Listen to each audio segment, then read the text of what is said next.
जय हिंद।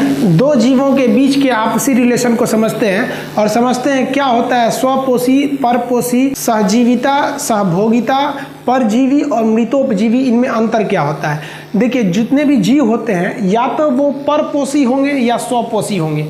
स्वपोषी को इंग्लिश में हम ऑटोट्रोपिक कहते हैं। स्वपोषी का मतलब होता है जो अपना भोजन खुद बना सकता है। हम अपना भोजन खुद नहीं बनाते हैं, हम भोजन खरीद के लाते हैं, उसे पकाते हैं, बनाते नहीं हैं, पका के खा लेते हैं।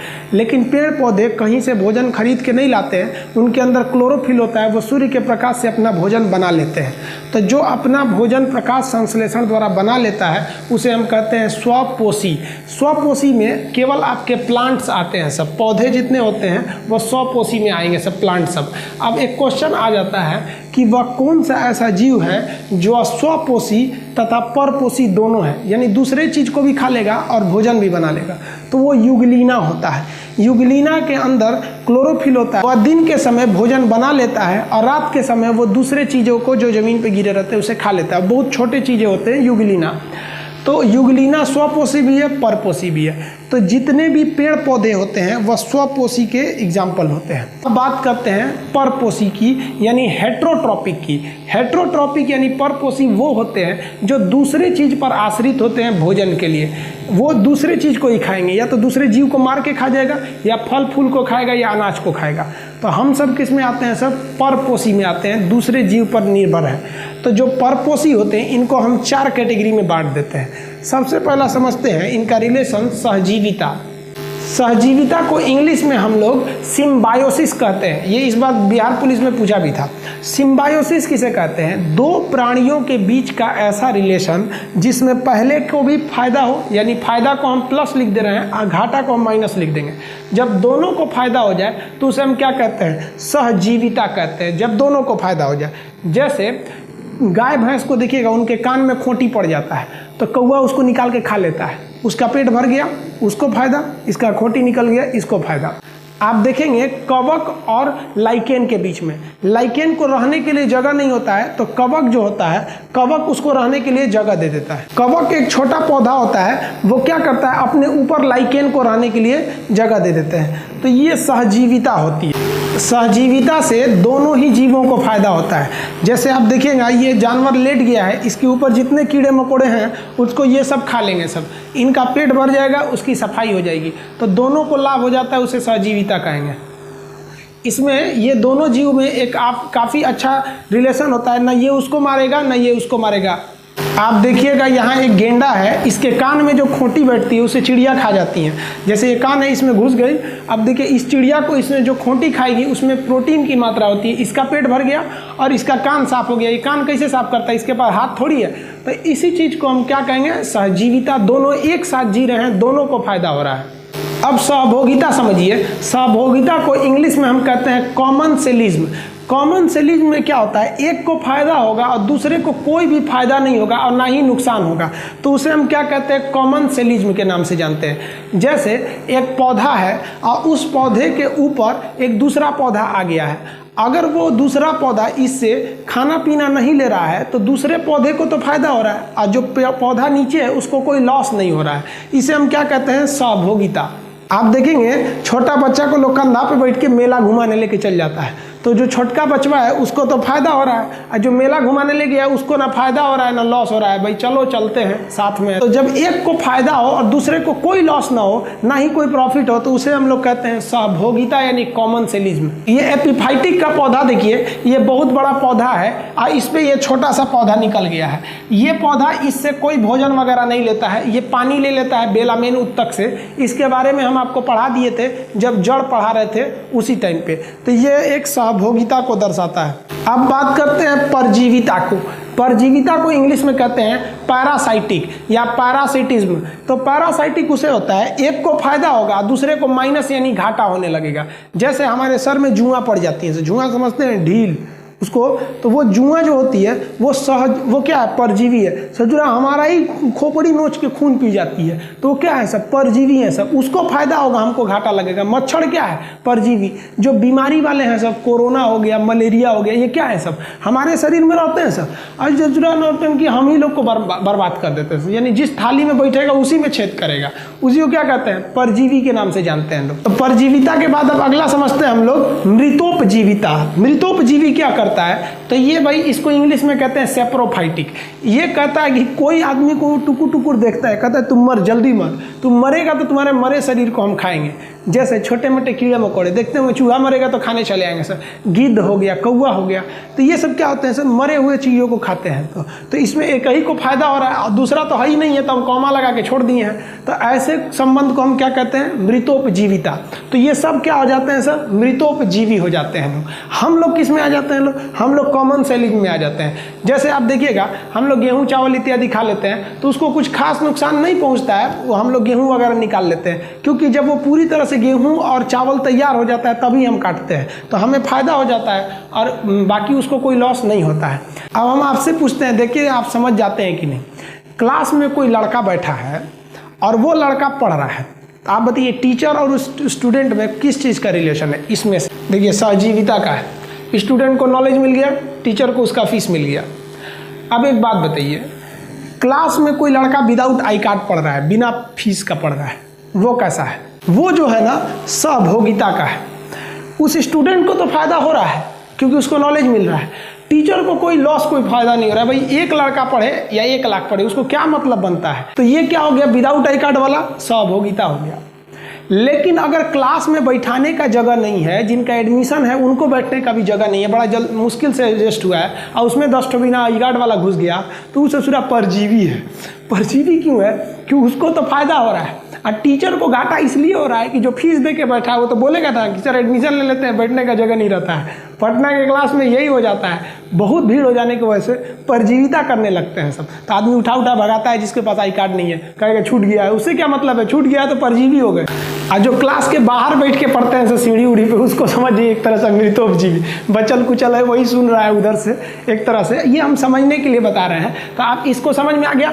और स्वपोषी क्या होता है, खुद से कर लेना, मतलब ये पेड़ पौधे में आ जाते हैं सब। इसका एक स्क्रीनशॉट लेना चाहते हैं तो ले लीजिए। अब हम आहार श्रृंखला को समझते हैं। देखिए पूरे इकोलॉजी में जो एनर्जी का मेन स्रोत है वो सूरज है, मेन यही स्रोत है, सूरज से ही सबको एनर्जी मिलती है। अब इसमें 3 चीज होते हैं, एक होता है उत्पाद और एक होता है उपभोक्ता, एक होता है अपघटक। इंग्लिश में कहते हैं इसको प्रोड्यूसर, इसे कहते हैं कंज्यूमर और इसे कहते हैं हम लोग डिकम्पोजर। ये मरे गले चीजों को खाता है। तो जितने भी उत्पाद होते हैं ये जो होते हैं स्वपोषी होते हैं। हम समझा दिए स्वपोषी क्या होते हैं, ये सूर्य के प्रकाश से अपना भोजन बना लेते हैं। तो पेड़ पौधों को हम किस में कहते हैं, उत्पाद में कहते हैं, इसे हम कहते हैं प्रोड्यूसर। यही हर चीज को प्रोड्यूस करते हैं। देखिए जैसे गेहूं चावल ये सबको यही प्रोड्यूस करते हैं, तो इन्हें हम क्या कहते हैं, प्रोड्यूसर या उत्पाद। अब जो होता है उपभोक्ता होता है, कंज्यूमर होता है, वो उसे खाकर कंज्यूम करेगा। और कंज्यूमर को भी हम 3 भाग में बांटते हैं, फर्स्ट कंज्यूमर, सेकंड और थर्ड, प्राइमरी, सेकेंडरी और टर्शियरी। तो इसमें हम लोग समझते हैं प्रथम श्रेणी का जो उपभोक्ता होता है वो शाकाहारी होता है, वो केवल और केवल वेजिटेरियन होता है, इंग्लिश में उसे कहेंगे तो ये जो होता है ये इनको खाएगा, उत्पाद को। जैसे आप एग्जांपल में समझिए बकरी घास भूस पत्ती इत्यादि को खा जाएगी, गाय वगैरह हो जाएंगे सब। जितने भी शाकाहारी जीव हैं वो किस में आ जाएंगे, सब आपके प्रथम श्रेणी के उपभोक्ता में। जैसे पंडित जी लोग भी शाकाहारी होते हैं, वो किस में चले आते हैं, शाकाहारी वाले में, यानी प्रथम श्रेणी के उपभोक्ता में। याद रखेंगे इसमें केवल और केवल शाकाहारी जीव आने चाहिए। अब आता है उपभोक्ता में दूसरे नंबर का उपभोक्ता, सेकेंडरी ऑर्डर का। इसमें जो होता है ना सर्वाहारी होता है, ओमनीवोरस होता है, ये सब चीज खा जाएगा। जैसे मानव में आप देखेंगे इधर से शाकाहारी खाएगा, चावल खाएगा, रोटी खाएगा और बकरी का मीट बना के उसको भी खा जाएगा साथ में, समझ में आया। तो ये जो होता है ना ये सर्वाहारी होता है, उसको भी खाएगा पेट भरने के लिए इसको, और स्वाद बढ़ाने के लिए मीट मांस खा लेगा। पेट भरने के लिए आदमी थोड़ा ना मीट मांस खाता है, थोड़ा स्वाद बढ़ाने के लिए। तो सर्वाहारी कौन सा हो जाएगा, सेकेंड ऑर्डर वाला हो जाएगा। अब बात करते हैं तीसरे श्रेणी का उपभोक्ता। तीसरे श्रेणी का उपभोक्ता जो होता है ना वो मांसाहारी होता है, जैसे शेर वगैरह पूरा मीठे मांस खाते ही हैं सब वो सब, तो वो कौन से हो जाएंगे? तीसरे श्रेणी के उपभोक्ता। तो उपभोक्ता उन्हें कहते हैं वो जो दूसरे को खा के अपना पेट को भरते हैं। अब प्रथम श्रेणी का उपभोक्ता क्या खाता है? तो शाकाहारी खाता है। द्वितीय श्रेणी वाला सर्वाहारी होता है, दोनों खा जाता है। और तृतीय श्रेणी वाले क्या होते हैं? मांसाहारी होता है, बकरी भी खा जाएगा, मानव भी खा जाएगा। तो उपभोक्ताओं की कैटेगरी कितनी हो गई? 3 प्रकार की उपभोक्ता हो गए। इनका बैलेंस बनाना जरूरी है। अगर बकरी, गाय, भैंस, जानवर, ऊंट, ये जितने शाकाहारी जीव हैं, अगर पृथ्वी पे बहुत ज्यादा बढ़ जाएंगे तो ये भी दिक्कत है, ये घास फूस पेड़ पौधों को खा के खत्म कर देंगे। अब प्रकाश संश्लेषण नहीं होगा और ऑक्सीजन की मात्रा नहीं रहेगी। तो देखिए हर चीज बैलेंस है इस पृथ्वी पर। किसी भी चीज का बहुत ज्यादा बढ़ जाना या किसी भी जीव का बहुत ज्यादा घट जाना, वो दोनों ही गलत है। हर चीज को बना के रखना। अब पता चला शेर बहुत ज्यादा हो गया, मानव, बकरी, गाय, भैंस सबको खा के खत्म कर देगा, वो भी दिक्कत हो गया। मानव को देखिए ना, मानव बढ़ रहा है, जहां जंगल वगैरह हुआ करते थे आज वहां बिल्डिंग बना के रख दिया, तो तरह तरह की प्राकृतिक दुर्घटनाएं हो रही हैं। तो किसी का भी इस खाद्य श्रृंखला में पूरी की पूरी, हम पूरे खाद्य श्रृंखला की बात कर रहे हैं, इसमें किसी का भी ज्यादा बढ़ जाना या ज्यादा घट जाना बहुत ही घातक होता है। अब बात करते हैं अपघटक। अपघटक को हम इंग्लिश में कहते हैं डीकंपोजर। अपघटक वैसे जीव होते हैं जो इंतजार करते हैं मरने का, टुकुर टुकुर देखते हैं उपभोक्ता को, गिरे मर ना तुम, जल्दी मर, हम तुमको खत्म कर देंगे खा के। इसको भी कहता है, उत्पाद को भी कहता है कि तुम भी मर, हम तुमको भी खा के खत्म कर देंगे। तो ये होते हैं अपघटक, जैसे कोई मरेगा खा के खत्म कर देंगे। जैसे चील, कौआ, जीवाणु, घून, दीमक, ये सब क्या होते हैं? सब अपघटक होते हैं। जैसे कोई लकड़ी है, काट के आप चौकी बनाएंगे ना लकड़ी को, तो लकड़ी तो मरिए गई है, दीमक खा जाएगा, घून लग जाएगा। ये सब जो टाड़ा वगैरह होते हैं सब वो क्या करते हैं? सब खा जाते हैं। सब अपघटक होते हैं। चील, कौआ, बकरी मर गई, शेर मर गई, या फिर आदमी मर गया, साइड में फेंका गया, पूरा उसी पे पार्टी मनाएगा, सब खाने लगेगा। सब आप देखते होंगे ट्रेन वगैरह से कोई जीव कट के अगर लाइन के किनारे मर जाता है तो वो सभी अपघटक आ जाते हैं, जैसे चील, कौआ, चींटी वगैरह, ये इसको खा के खत्म कर देती हैं। तो ये खाद्य श्रृंखला है। खाद्य मतलब होता है आहार। हम भोजन के लिए किसी न किसी पर आश्रित है, तो इसी आश्रित इस चेन को हम क्या कहते हैं? फूड चेन या आहार श्रृंखला कहते हैं। तो ये हो गया आधार श्रृंखला। इसमें ऊर्जा का मेन स्रोत कौन सा है? तो वो है भाई सूर्य है। अब इस आधार पर हम एक पिरामिड तैयार करते हैं कि किसकी संख्या ज्यादा है और किसकी संख्या कम है। देखिए इस पिरामिड में हमेशा नीचे की ओर उत्पाद को रखते हैं, फिर उसके ऊपर उपभोक्ता और फिर उसके ऊपर हम अपघटक को रखते हैं और इसको सजाते हैं हम उसकी संख्या के आधार पर। तो जो आप स्थल देखेंगे ना, जमीन, इस जमीन पर आपको ज्यादातर उत्पाद मिलेंगे, यानी हरे पेड़ पौधे मिलेंगे, घास मिलेगा, पेड़ मिलेगा, नहीं तो आदमी खेती किया हुआ रहेगा। आप 10 किलोमीटर सफर कीजिए आप सड़क के किनारे, आप देखेंगे तो मेन सिटी में घर तो ज्यादा मिलेगा, लेकिन सिटी जैसे पार करेंगे घास मिलेगा, पेड़ पौधे मिलेगा, नहीं तो लोग खेती किए रहेंगे और दूर दूर मकान दिखेगा। तो जो स्थल होते हैं उस पर हरियाली ज्यादा होती है, पेड़ पौधे। देखिए हरियाली इसे मतलब ये मत सोचिएगा पूरा पेड़ पौधे ही आएंगे। उत्पाद में आपका गेहूं, चावल, अनाज, घास वगैरह सब आ जाते हैं। तो स्थल पर इनकी संख्या ज्यादा होती है, इसलिए इनको हम सीधा पिरामिड के निचले भाग में दर्शाते हैं ताकि ये ज्यादा एरिया को कवर करे। और इसके बाद आप उपभोक्ता को देखेंगे, जैसे मानव, बकरी, जानवर से ये कम मात्रा में मिलेंगे और उससे भी कम, ये देखिए ये एरिया तो सबसे कम है ना ऊपर वाला, उससे भी कम अपघटक मिलेंगे, चील, कौवा, गिद्ध, जीवाणु, कीटाणु, ये सब बहुत कम मिलते हैं स्थल पर। तो कहेगा कि स्थलीय क्षेत्र का पिरामिड यानी जो लैंड एरिया का पिरामिड है वो कैसा होता है? तो कहेंगे कि सीधा होता है। लेकिन आप सोचिए कि मरुस्थल यानी डेजर्ट में जाइए, रेगिस्तान में, रेगिस्तान में आपको सबसे कम अगर कुछ मिलेगा ना तो पेड़ पौधे मिलेंगे, हरियाली तो मिलती ही नहीं है। इसलिए पिरामिड को उल्टा कर देते हैं, क्योंकि हमको लिखना है नीचे उत्पाद, उसके बाद उपभोक्ता, उसके बाद ऊपर अपघटक। तो हमको उत्पाद को कम दिखाना है मरुस्थल में, क्योंकि कम हरियाली होती है, इसलिए पिरामिड को उल्टा कर देते हैं। तो यहाँ हरियाली सबसे कम मिलती है, तो सबसे कम एरिया ये एक्वायर किया। उसके बाद उपभोक्ता उसमें मिलेंगे, वहाँ भी मानव मिल जाएगा, वहाँ भी लोमड़ी वगैरह मिल जाएगी, ऊँट वगैरह वहाँ भी मिल जाएंगे, वो इन उत्पाद से ज़्यादा होते हैं। और सबसे भयानक वहाँ मिलेंगे सब अपघटक मिलेंगे, सब चील, कौआ। आसमान पे उठा के देखिएगा तो बादल दिखे ना दिखे, चील, कौआ जरूर मिलेंगे सब अपघटक में। यही हाल होता है समुद्र में। समुद्र में भी आपको वनस्पति, पेड़ पौधे कम मिलेंगे।